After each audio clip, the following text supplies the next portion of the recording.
Hello guys, this is me महिमान। मेरे साथ आज हम सॉल्व करेंगे worksheet number 24।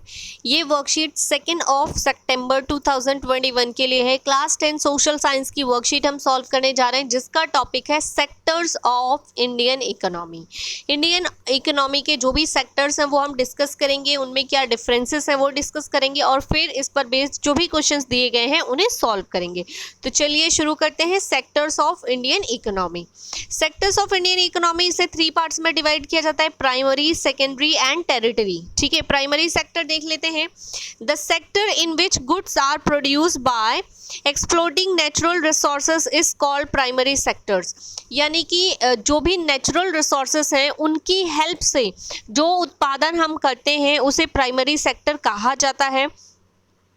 This sector also called agriculture and related sector. इसको एग्रीकल्चर और एग्रीकल्चर से रिलेटेड जो सेक्टर्स हैं उसमें भी काउंट किया जाता है। For example agriculture, dairy, fishing etcetera, ये सारे इसके उदाहरण हैं कि एग्रीकल्चर हो गया, डेयरी मीन्स होता है जो भी आप एनिमल हस्बेंड्री वाला काम करते हैं उससे जो भी आपको इनकम होती है, या फिशिंग हो गया या बाग बगानी हो गया, ये सभी जो है वो प्राइमरी सेक्टर के अंदर आते हैं।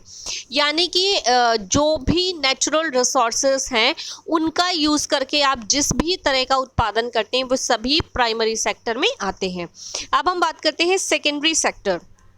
The sector in which natural products which we get from primary sector are changed into other forms through ways of manufacturing is known as secondary sector.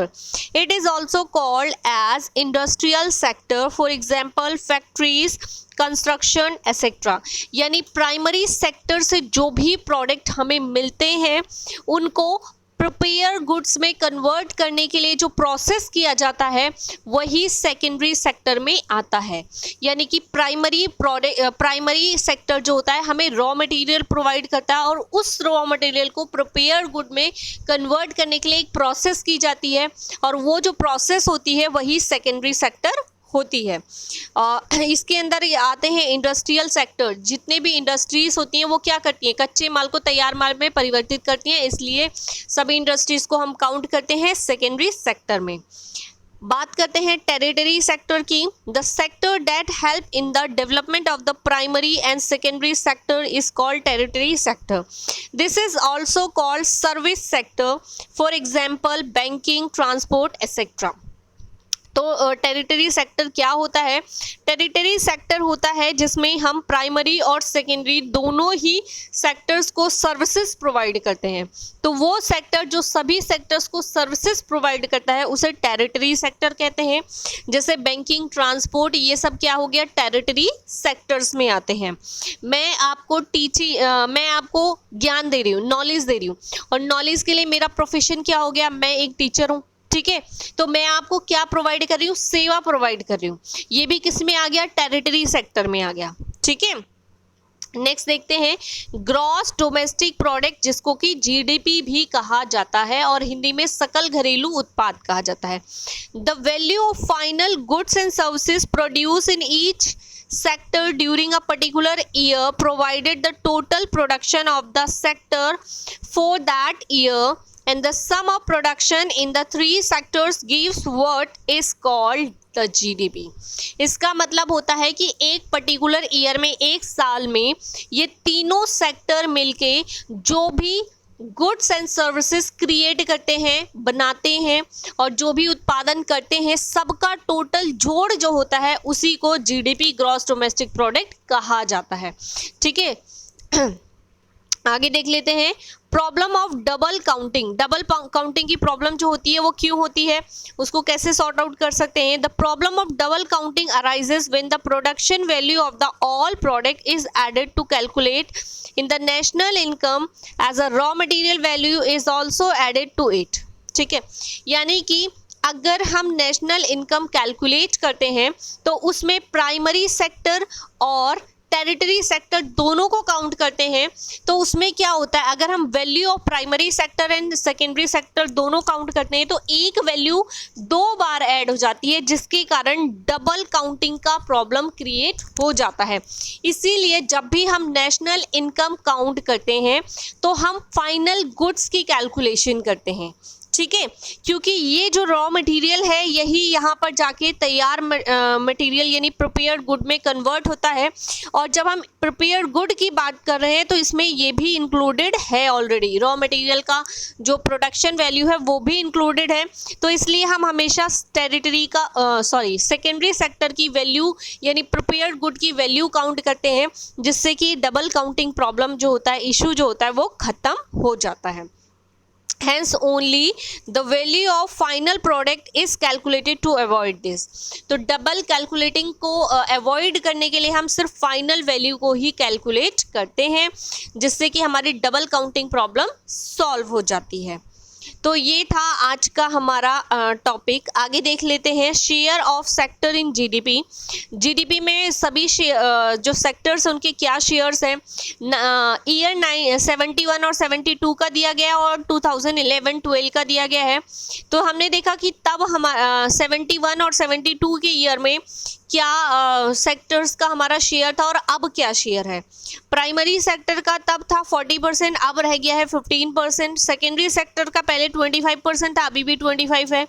Territory sector का पहले 35 था, अभी 60% है योगदान। अब हम बात करते हैं share of sectors in employment. Employment में कौन सा सेक्टर कितना ज़्यादा योगदान दे रहा है। तो प्राइमरी सेक्टर में पहले 74% लोग लगे हुए थे, अब 49% लगे हुए हैं। सेकेंडरी सेक्टर में पहले 11% थे, अब 24% है। टेरिटरी में पहले 15% थे, अब 27% लोग इन्वॉल्व हैं, ठीक है। आगे देख लेते हैं। It is clear from the above tables that the secondary and tertiary sector products 3/4 of GDP, whereas they employ around half of the people। तो हम लोगों ने देखा कि किस तरीके से जब हम इस टेबल को स्टडी कर लिया हमने, तो हमने पाया कि हमारी सेकेंडरी और टेरिटरी सेक्टर जो है वो हमारे देश के लगभग आधी जनसंख्या को रोजगार प्रोवाइड कर रही है, ठीक है। यानी कि जो हमारी इंडस्ट्रीज हैं और जो हमारी सेवाएं हैं वो हमारे देश के आधी जनसंख्या को रोजगार प्रोवाइड कर रहे हैं। आगे देखते हैं। The contribution of primary sector over a year has decrease but still around half of the workers are working in primary sector mainly in agriculture, ठीक है। इसके बाद भी जब हमने देखा तो हमने पाया कि हमारे देश की आधी जनसंख्या आज भी कृषि कार्यों में लगी हुई है, मेनली इन एग्रीकल्चर, और ज़्यादातर कृषि कार्यों में मतलब खेती के कामों में ही लगी है। It means that there are more people in agriculture than is necessary. तो हमने पाया कि हमारे देश में जितने लोगों की कृषि कार्यों में संलग्न होने की आवश्यकता है उससे अधिक लोग लगे हुए हैं। हमें पता है क्योंकि हमारे देश की जनसंख्या बहुत ज़्यादा है और उसके हिसाब से हमारे पास जो जोते यानी लैंड्स हैं वो कम है, ठीक है। तो उसके कंपैरिजन में जो लोग लगे हुए हैं, हमारी जो जनसंख्या लगी हुई है खेती में वो बहुत ज़्यादा लगी हुई है। तो हमारी जनसंख्या को खेती से हटकर बाकी काम करने की आवश्यकता है, क्योंकि आवश्यकता से अधिक लोग कृषि में लगे हुए हैं, इसीलिए बहुत सारे तरह की बेरोजगारी उत्पन्न होती है। In other words worker in the agriculture sector are an unemployed. हमने इसलिए देखा कि जो वर्कर्स हैं जो एग्रीकल्चर सेक्टर में लगे हुए हैं वो क्या है, अंडर एम्प्लॉयड है, ठीक है। And this kind of under unemployment is hidden, it is called disguised unemployment, ठीक है। तो इसको डिसगाइज्ड अनएम्प्लॉयमेंट बोलते हैं, यानी छिपी हुई बेरोजगारी या फिर प्रच्छन्न बेरोजगारी के नाम से भी इसको जाना जाता है। इसका अर्थ होता है छिपी हुई बेरोजगारी जो हमें दिखाई नहीं देती है पर होती है। कैसे? जैसे कि किसी एक जगह पे किसी एक वर्कर के काम करने की आवश्यकता ही है, काम इतना है कि वो एक इंसान आसानी से कर सकता है, पर वहाँ पर 4 लोग काम करने के लिए लगे हुए हों, तो इसका मतलब 3 लोग फालतू में लगे हुए हैं, उनकी आवश्यकता नहीं है, उसे ही छिपी हुई बेरोजगारी कहा जाता है, जो भारत के कृषि क्षेत्र में बहुत अधिक पाई जाती है, ठीक है। ये थी आज की वर्कशीट। चलिए शुरू करते हैं आज के क्वेश्चंस और देखते हैं कौन कौन से क्वेश्चंस दिए गए हैं। क्वेश्चन नंबर 1 है compare and construct the 3 sectors of the Indian economy. Question number 2, what is GDP? Explain. Question number 3, explain disguised unemployment. चलिए शुरू करते हैं सभी क्वेश्चंस के आंसर्स। तो आज का फर्स्ट क्वेश्चन है compare and construct the 3 sectors of the Indian economy. Answer is primary sector. आपको पता है 3 सेक्टर होते हैं, primary, secondary and territory. Primary sector, the sector in which goods are produced using natural resources is called primary sector. For example, agriculture. Next one is secondary sector, the sector in which goods obtained from the primary sector. Secondary sector वो होता है जो primary sector से goods को obtain करता है and convert into prepared good, और फिर उनको prepared good में convert करता है. This is called secondary sector. For example, factories. And third one is tertiary sector, help in the production activity of the primary and secondary sector. यानी primary and secondary both ये दोनों को ही production activity के लिए help provide करता है या फिर सर्विस प्रोवाइड करता है. It is called territory sector. It is also called service sector. For example banking, जो बैंकिंग सुविधा है वो प्राइमरी और सेकेंडरी दोनों की हेल्प करता है. क्वेश्चन नंबर 2 की बात करते हैं. क्वेश्चन नंबर 2 है what is GDP? Explain. Gross domestic product is the sum of total final goods and services produce by each year in a particular year.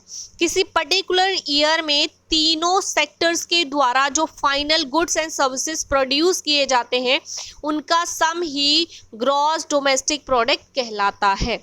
बात करते हैं क्वेश्चन नंबर 3 की. Explain disguised unemployment. Disguised unemployment is the place where more than one person is employed, where one person's work is required. जहाँ एक व्यक्ति की आवश्यकता हो वहाँ एक से अधिक लोग अगर काम करते हैं उसे ही डिसगाइज्ड अनएम्प्लॉयमेंट कहते हैं, यानी छिपी हुई बेरोजगारी कहते हैं.